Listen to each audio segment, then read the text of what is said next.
I'm Dr. Lily Krug, though most people just call me Lily these days. After years of saving lives, I now mostly deal with paperwork at a local hospital and occasionally help out new doctors. But today isn't about any of that. Today, I'm getting ready to meet Amy, my son Scott's fiancée. My usual home is under renovation, so I'm staying in this small, simple rental. It's not much, but it's comfortable enough for the time being. To make the meeting special, I decided to bake my famous apple pie. Nothing says, welcome like a homemade pie, right? Just as I was pulling it out of the oven, the doorbell rang. I wiped my hands on my apron and went to answer the door. There was Scott, looking as handsome as ever, and beside him stood Amy. She was just as beautiful as Scott had described, with a certain sharpness in her expression that made me take notice. "Mom, this is Amy," Scott said proudly, his voice full of happiness. "Nice to meet you, Lily," Amy said, offering her hand, though it felt a bit stiff when I shook it. "Come in, I hope you're hungry." "The pie just came out of the oven," I said with a smile, stepping aside to let them enter. Amy walked in and immediately started looking around the living room and kitchen. I noticed the little frown on her face as she took in the third-hand furniture, the old kitchen cabinets, and the plain walls that could definitely use a fresh coat of paint. "It's cozy," she said at last, with a polite smile that didn't quite reach her eyes.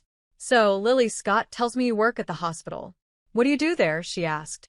"Oh, just some administrative work now," I answered, not wanting to boast about my long career. Scott glanced at me in surprise. "Mom, why don't you tell her about," he started, but I quickly cut him off with a wink as I began slicing the pie. "Never mind that. Let's have some pie." "You'll love it, Amy. It's my special recipe," I said, steering the conversation away from my job. As we sat down to eat, Amy seemed more focused on asking questions than enjoying the pie. "So, how did you manage to send Scott to private schools?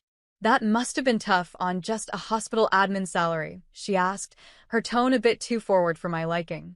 The question took me by surprise. It felt a little too personal, and it annoyed me. I kept my voice steady. "Well, I had some help from my parents. They left me a small inheritance," I replied, hoping to keep things polite. I could tell she was judging me, trying to figure out how someone with a simple job could give their son such a fancy upbringing. Her questions felt more like an interrogation, each one coming with a sharpness, even though she tried to hide it under a polite tone. Scott, bless him, didn't seem to notice the tension. "Amy's been great with all the tech support at her job. You should see her in action, Mom," Scott said proudly. "That's impressive," I said, turning to Amy with genuine interest. "Technology really is the future, isn't it?"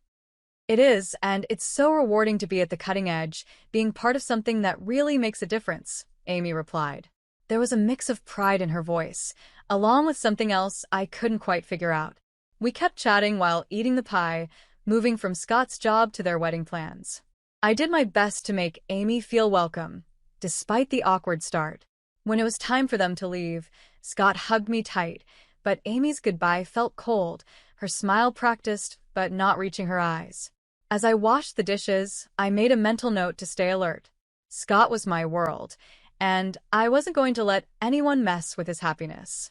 After that first awkward meeting, I hoped things would get better with Amy, but as the wedding planning moved forward, so did the tension between us. Amy had a way of keeping me out of the planning, using polite but cold responses that made me feel like an outsider in my own son's future. One afternoon, Scott and Amy came over to talk about the wedding. I had made some coffee and put out a few snacks, hoping to create a warm, welcoming atmosphere. "Mom, we were thinking of having the wedding by the lake. What do you think?" Scott asked, spreading out photos of the venue on the coffee table. Before I could answer, Amy quickly added, "Oh, Lily, it's a bit far from the city. I'm not sure if all our guests would like the drive. We're thinking of a downtown spot, right, Brian?" Her tone was casual, but her words cut me off before I could share my opinion. I kept my voice steady. "The lake sounds beautiful, Scott. It would make for some lovely photos, and a little drive wouldn't hurt anyone."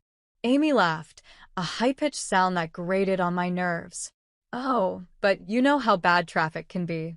We wouldn't want our guests stuck on the road all day." I held back a sharper reply and forced a smile instead. Well, downtown is nice too, lots of great places there. Scott glanced between us, sensing the tension, but didn't say anything. He had always hated conflict, especially when it came to the people he cared about. Right, well, Amy's been looking into some great downtown venues, haven't you, babe? He said, giving her a supportive smile. Absolutely, Amy replied, flipping her hair over her shoulder. And Lily, we're also thinking of a modern theme for the wedding. Very sleek, very elegant. I'm guessing you'd prefer something more traditional? Her eyes glanced at my old coffee mugs and worn tablecloth, her words dripping with subtle judgment. I clenched my jaw, feeling the sting. I like modern just fine, I said, keeping my tone steady. The most important thing is that you two are happy. That's sweet of you, Amy said, her smile tight. We're just aiming for something more current. It's all about the image, after all. As they continued discussing wedding details, I nodded along, but my thoughts were elsewhere. Every word Amy said seemed to be pushing me further out, making it clear how little she valued my input or presence. After they left, the silence in my apartment felt heavier than usual. I was used to being alone, but this felt different. It was the feeling of being shut out of my own family. I poured myself a glass of wine and sat by the window, watching the streetlights flicker on. My heart was heavy with worry. I had always been the one Scott turned to for help, the one guiding him through life's challenges. Now, it felt like Amy was in control, steering him in a direction where I wasn't welcome. Just have to watch and wait, I muttered to myself, taking a sip. But I'm not giving up, not yet. It was Scott's birthday, and even though things had been tense between us, I wasn't going to miss my only son's celebration. Amy had taken over planning everything, and somehow, my invitation had gotten lost in the shuffle. But a mother's place is by her son's side, especially on his birthday. So I decided to go anyway. I arrived at Scott's house with a small, carefully wrapped gift in my hands. The house was full of life, with laughter and music spilling out through the door. Taking a deep breath, I rang the doorbell, my heart pounding in my chest. Crashing a party was one thing, but crashing your own son's party without an invite? That was another level. Amy opened the door, and her smile faded a little when she saw me. Lily, what a surprise. We weren't expecting you. Her words stung, but I held my composure. Wouldn't miss my son's birthday. Where's Scott? He's around somewhere, she said, stepping aside reluctantly. Well, come in, I guess. The house was decorated in shades of blue and gray, a sleek modern style that clearly had Amy's touch. I walked through groups of people, none of whom I knew. They were all Amy's friends, young and trendy, laughing and clinking their glasses together. Finally, I spotted Scott, chatting with some people who looked like his coworkers. Scott, I called, my voice trembling slightly. He turned, and his face lit up when he saw me. Mom. You made it. He excused himself and came over, giving me a big hug. I wouldn't miss it for the world, I said, handing him the gift. Happy birthday, honey. Thanks, Mom. I'm so glad you're here. He looked genuinely happy, but there was a bit of confusion in his eyes, like he was wondering why I'd say that. Just then, Amy appeared beside us, her smile tight. Scott, your friends were asking about you, she said, then turned to me. Can I get you a drink, Lily? No thanks, I'm fine, I replied, feeling out of place as she maintained her polite but distant attitude. As the evening went on, I tried to mingle, but Amy's friends were a close-knit group. Every conversation felt strained, and Amy often stepped in to either pull Scott away or take over the conversation with stories of her job and their future plans. At one point, I overheard Amy talking to a friend. Her voice was just loud enough for me to catch. Yeah, it's a bit awkward that she showed up. I didn't think she'd come, considering the vibe. Her words felt like a slap. I wasn't just uninvited, I was unwanted. My presence was making her uncomfortable, maybe even embarrassing her in front of her friends. The realization hit hard, and I found myself retreating to a quiet corner, holding a drink I didn't even remember accepting.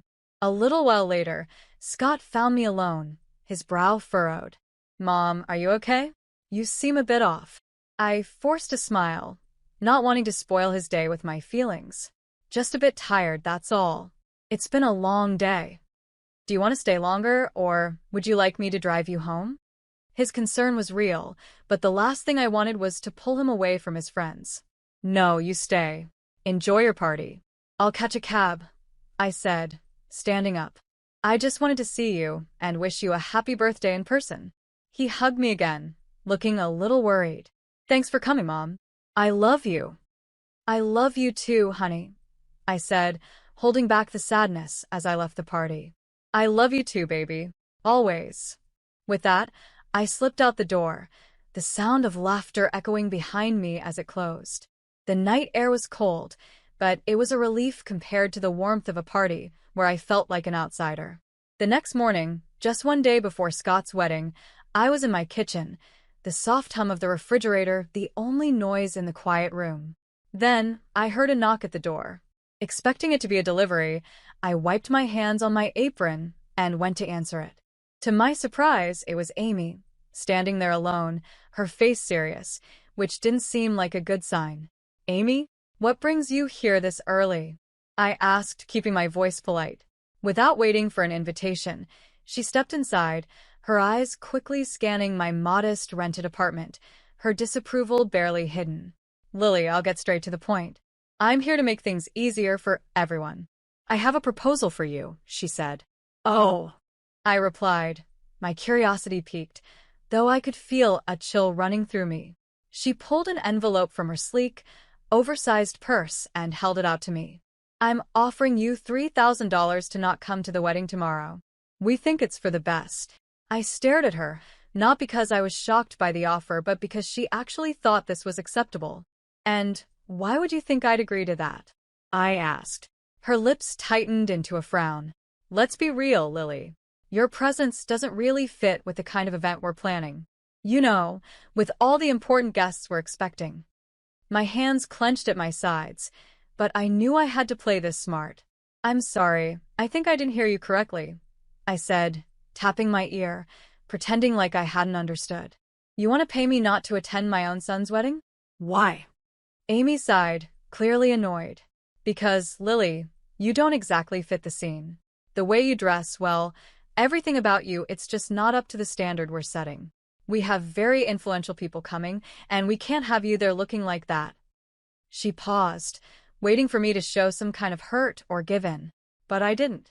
I stood tall, my resolve growing stronger. Go on, Amy. I'm listening, I said. With this money, she continued, waving the envelope in front of me, you could maybe fix up this place, or buy something nice for yourself later. You should be grateful I'm offering this. I almost laughed at her nerve. She thought this place was mine, and that I needed her charity to improve it. But I kept my face neutral, nodded, and took the envelope from her. All right, Amy, if that's what you really want, I said calmly. Her relief was obvious as she gave me a tight smile. Good. I'm glad you're being reasonable about this. After she left, I stood there, still holding the envelope, my thoughts racing. I gently closed the door behind her, my hands shaking with a mix of anger and adrenaline. I pulled out my phone and stopped the recording. Amy's cruel words were all there, clear and undeniable. I didn't waste any time and dialed Scott, my voice steady but urgent. Scott, can you come over right now? It's important. We need to talk about something serious. Sure, Mom, I'll be there as soon as I can. Is everything okay? His voice was filled with concern, sensing that something was wrong. Just come. We'll talk when you get here. When Scott arrived, he looked worried. He barely sat down before I said, listen to this, and played the recording of Amy's proposition. As he listened, the color drained from his face, and his expression turned to shock and hurt. Mom, I'm so sorry you had to hear that. I can't believe she'd say those things, he stammered after the recording ended. The wedding is tomorrow, Scott. What do you want to do? I asked, my voice calm but firm, letting him know the decision was his to make. He ran his hands through his hair, clearly frustrated and confused. I want to confront her, tell her it's over, and cancel the wedding. I can't marry someone who would do this. I held up my hand to stop him. If you do that now, everyone will see you as the bad guy, and she'll play the victim. We can't let her control the story. Scott paused, thinking over what I said. So, what do we do? We need to let everyone see her true colors. Let them hear the Amy I heard on this recording, I said, my voice calm but full of determination. He nodded slowly, understanding. Okay, Mom. I won't say anything to her yet. After Scott left, I made several phone calls to old friends and former patients, people who knew me well and had been part of my life because of the surgeries I had performed over the years. We talked about old times, and though I didn't give too many details, I hinted that I might need their support soon. Sitting back on the couch, I felt a mix of anxiety and resolve. Tomorrow would be a big day, one way or another. I was ready to stand up for my family and show everyone who Amy really was. This wasn't just about stopping a wedding. It was about protecting my son from a life of manipulation and lies. The wedding day arrived, and with it came a swirl of nerves and a sense of duty. Today would change everything, no matter what happened. As the guests began to settle into the beautifully decorated hall, whispering excitedly about the upcoming ceremony, I knew the truth would soon come to light. I braced myself for what was about to be the hardest thing I'd ever done. The plan was simple but powerful. Just before Amy and her father were supposed to make their grand entrance, a video about Amy and Scott's relationship was set to play. Instead, I had arranged with the AV technician to play the audio recording of Amy's cruel offer. My heart raced as the moment got closer, knowing how much impact it would have. As the guests chatted, waiting for the ceremony to begin, I gave a signal to the technician. The lights dimmed, and instead of the soft music of the couple's video, Amy's voice filled the room, loud and clear. I'm offering you $3,000 to not attend the wedding tomorrow. We think it's for the best. There was an instant reaction, a gasp from the crowd, followed by murmurs of confusion and shock. People looked around, trying to understand what they had just heard. Then, the doors opened for Amy's entrance with her father, the timing perfect. The room went silent as they walked in. Her father smiled and waved, unaware of what had just happened. But Amy's smile faded as she realized that all eyes were now on her, filled with judgment and suspicion. As they reached the front, I moved to the second part of the plan. The screen switched to a video montage of testimonials from respected city figures, colleagues, and patients. They spoke about my years as a skilled surgeon, the lives I had saved, and the positive impact I had made in the community. The contrast was striking proof of my life of service and respect, directly challenging Amy's earlier words about my character. Amy stood frozen, her face pale, as the video continued. The guests, now clearly against her, whispered among themselves, their looks ranging from pity to disdain. Amy's mother, sitting in the front row, had tears running down her face, her hands covering her mouth in shock. Amy's composure crumbled, her earlier confidence shattered. She had been exposed in front of the very people she had wanted to impress. As the video ended, the room fell into a heavy silence. The weight of what had just happened hung in the air, thick with broken expectations and hard truths. My son Scott took a deep breath and stepped up to the microphone, his face serious. Every eye in the room was on him, filled with curiosity and concern, waiting for what he would say next. I'm very sorry, Scott began, his voice echoing through the silent hall. But I didn't see the selfishness and arrogance of my bride sooner. He paused, looking out at the crowd with regret. I'm canceling the wedding, and I apologize to all of you for the inconvenience. Then he turned to me, his expression softening. Mom, I'm sorry. Thank you for everything you've done for me. Without you, I might have made the biggest mistake of my life. His voice cracked a little, and my heart filled with both pride and sadness for what he was going through. A soft murmur of support rose from the crowd, and some guests stood up, applauding his courage. A tear slipped down my cheek as I watched my son, standing strong and showing the values I had always hoped to instill in him: integrity and strength. At that moment, Amy, who had been standing off to the side, broke down in tears. I didn't know about your mother's background, she sobbed, her voice desperate. This changes everything. Please, Scott, can we just talk about this? But Scott shook his head, his decision firm. There's nothing left to talk about, Amy. It's over. Even her parents looked at her with shock and disappointment, clearly stunned by her actions. They, too, seemed caught in the uncomfortable position of seeing their daughter's mistakes laid bare in front of everyone. Frustrated and embarrassed, Amy's emotions boiled over. "This is all your fault," she yelled at me, pointing a trembling finger in my direction. Her voice was raw with anger. "You've ruined everything." With those final words, she ran out of the hall, her sobs echoing behind her as the door slammed shut. The room was left in silence, everyone processing the unexpected drama. I moved to Scott's side, putting my arm around him. "You did the right thing," I whispered, feeling the weight of the day pressing down on both of us. He nodded, wrapping his arm around my shoulders. "Thanks, Mom. I couldn't have gotten through this without you." As the guests slowly began to leave, many offered quiet words of support or simply gave us a reassuring squeeze on the shoulder. I felt a mix of relief and deep sadness. The day didn't go how any of us expected, but truth and honesty won in the end. Scott was hurt, but he was free from a future that could have been much worse. After everything settled down, I finished the renovation of my house. It's beautiful now, a place full of peace and light, just like this new chapter of my life. 3 years have passed since that day. Amy, Scott's ex-fiancée, tried reaching out to me a few times, asking for forgiveness, but after everything, I just couldn't. I told her no each time. The last I heard, she lost her job. Her boss had been at the wedding and saw it all. She moved out of the city, and I don't know where she is now.